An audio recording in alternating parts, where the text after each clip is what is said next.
Carla, sagutin mo na si Papa Joms.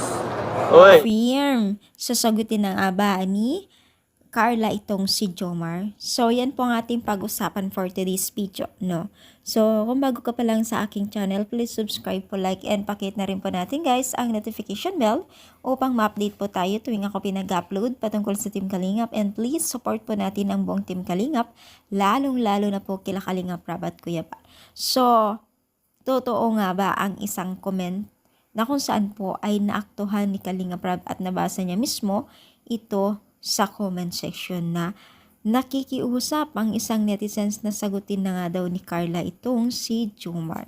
So maraming kinilig dito sa comment na ito at pati kila Kalinga Prab, no?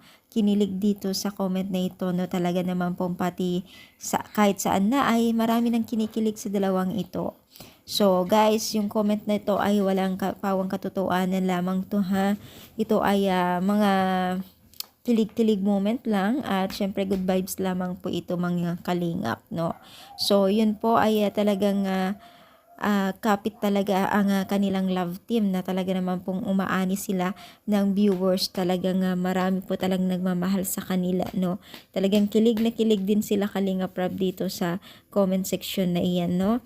So habang nag-live kasi guys ay talagang nagbabasa sila ng comment section. Syempre bagay na bagay naman po talaga itong dalawa, halos magkahawig nga din, no.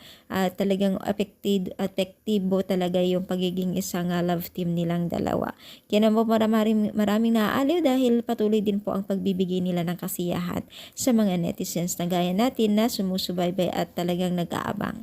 So ano sa palagay ninyo? Kayo rin po ba ay sang-ayon kung sila ay magiging sila someday? Comment down dito sa baba at palike po ang ating video. Thank you so much. More power guys, and God bless po guys.